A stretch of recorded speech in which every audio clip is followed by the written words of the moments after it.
Orchot Tzadikim and the gate of silence. So he says one must be careful not to shame anyone or to pain anybody with words. Even if you're sitting near somebody who has a blemish, or he's ashamed, or he's a defect in his family, you have to not speak about it. Sometimes you could insult somebody even with your attitude. Some people, they put themselves on a pedestal, and somebody is a little bit off, a little bit weird, or does a little bit different than they do. They get a load of this guy, right? They go make faces. Somebody says something, and they start mocking him. Okay, you're making these kind of obnoxious remarks because you think your group is cool and you're cool, and they're like, they're low class. So all this is where a person used to use the gate of silence. He has to use silence and not say. You don't say some things. You don't say some things. You don't say. It also derives enjoyment from telling you something. Whenever you know that he'll tell you nothing new, be quiet until he finishes. A lot of times people, they don't know how to stop talking while somebody else is talking. Because what's a mifrash? Sign of a wise man, he waits till somebody else finishes talking. If somebody else is foolish, sorry to cut you off. When you say sorry means you don't do it anymore.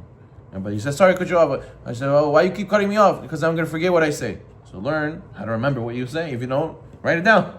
Write it down on your phone so you don't forget. When in court, you see every people just jump up and start talking. If they want to say something, they can say objection. And they get permission to talk. You don't just cut into the other guy's thing, because if not, there's no order ever. Nobody will ever get anything across. Problem is, people don't realize conversing takes logic, not just emotion. People only talk with emotion, no logic, so then nobody can say anything.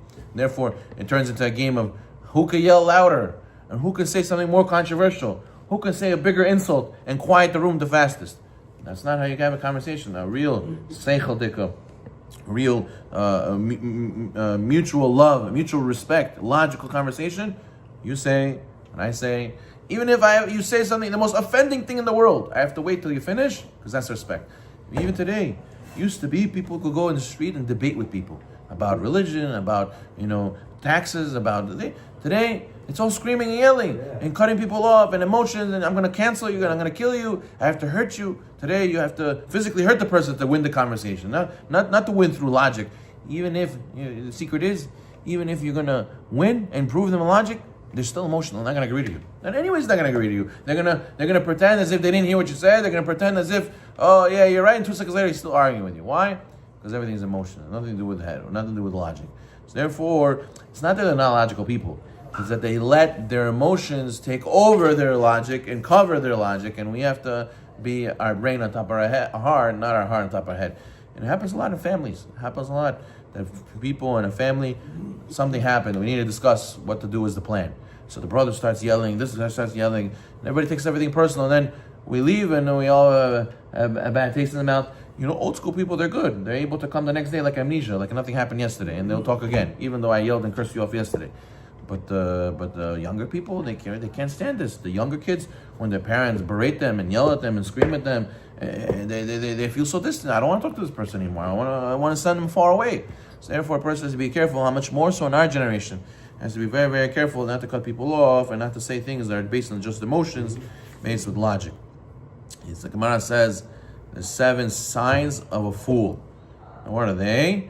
Number 1 is this wise man doesn't speak in front of the people who are greater than him.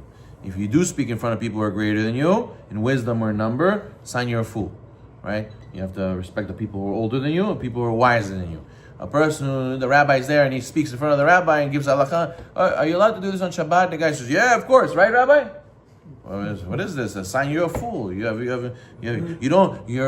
mouth is not connected to your brain, because I see clearly you just feel and you just say. You don't think before you say. Then number 2 is he doesn't rush to answer. You see today, people feel right away they have to speak. So what do? They go, and yeah, and this and he mumbles. Why? Because take your time, don't say anything, be quiet for a few moments, and then talk, and then say a nice, beautiful answer. You see interviews from many years ago. How do people interview? Ask a question. He's sitting there thinking, well, yeah, and then he says something. Why? Because he wants to think about something smart. He wants to say something smart. Today, people think everything has to be instant. Make it up as you go. Just say while you're talking to give yourself time. It's not appropriate. Sign is a fool. Person who's wise doesn't rush to answer. For when a person is wise, he knows how to ask. There's some people who they ask you 5 questions at once. You're asking a lot of things. Break it up, ask to the point, and don't give me a whole story. They tell you all this information, and then halfway through, what do you ask? What are you trying to get to? Oh, I forgot. I don't know what I'm trying to get to. I was saying the story. I don't even know what I was saying. Person who's wise, he asks to the point. He says things correctly. He gets to the chase. And then he says the wise biggest sign, he admits the truth. You go to somebody, tell him to zaparo. You got to stop doing this. Amen. You're right. That's a wise person. Foolish person says, yeah, I'm a this. What about you? You don't do this right. You don't do that right. Who are you to tell me? That's a sign of a fool. The sages say, speaking with wisdom and understanding is like adding salt to the dish. Which means if you have a beautiful idea, there's a way to say your idea. If you say it nicely, you say it with wisdom, you added salt to your idea became beautiful.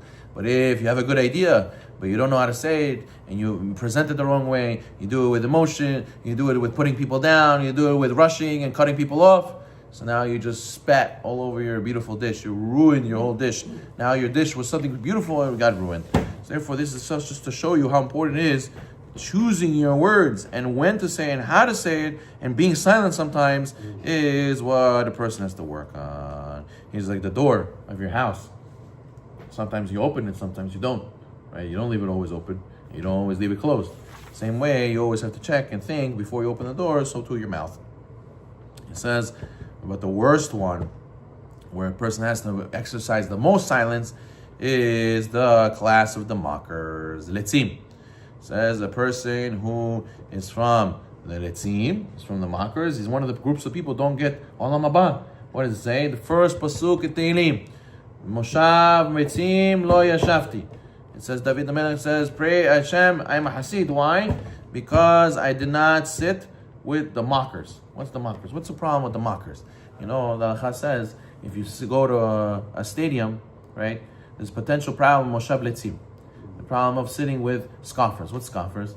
Scoffers doesn't just mean people who make jokes about things. It represents the idea of not taking life seriously. That's what the scoffer is. So a scoffer takes something serious, he makes a joke about it.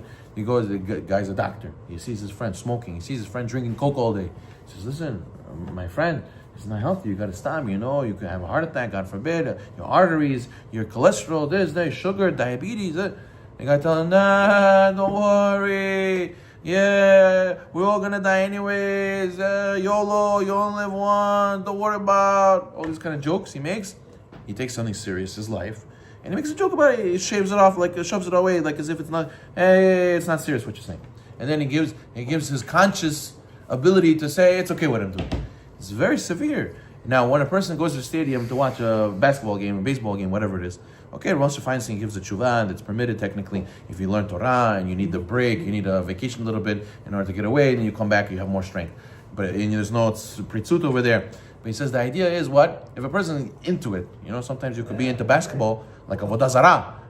This is my focus. I know all the stats. I know the players, who's on which team, how the record, and I'm a big fan. I have the jersey. I have the shoes. It could become a whole avodah zarah. And what did you do? Life is very serious, and you're using it for what? For something so meaningless. There's a monkey's playing with the ball, right? So what do? That's a scoffer. He makes important things not important. Not important things very important. He's all about what the new restaurant opened. He's all about which new vacation I'm going to go to this winter vacation. He's all about this new hotel or this new concert or this new sporting event that's happening. Those are if you talk to him about those things, kodesh kodeshim. But then learning, health, business, tzedakah, mitzvot. Okay, yalla no. He makes jokes. He's a scoffer. You have to be careful not to sit to such a person. And he says, those people, especially when you give them a rebuke, it's the worst. Because now, okay, fine, he's a scoffer. He doesn't take life seriously. Let's give him musar. Let's wake him up. You speak to him, what does he do? He mocks you. He's not fanatic. Oh, you're crazy. Come on. Who went to Olam Haba, came back, told us it's true? Who said, where in the Torah it says there's all these rabbis, they made all this stuff up. Leave me alone. My life is good. I'm fine. I make money. I go to work. I am happy. I have wife. I have kids. I have house. What do I need all this for your Torah and your mitzvot? You make us into penguins. Why do you need to make me into a penguin? All this kind of talk that he heard from others, and he's just regurgitating. Haz Shalom, he could deny Olam Haba. He could make himself, Haz Shalom, go to a very far path from Hashem, end up very far from where he's supposed to be in his tikkun in his life, all because how he spoke. If he would have said, you know what, I'll be open-minded. You're right, let me think about what you said.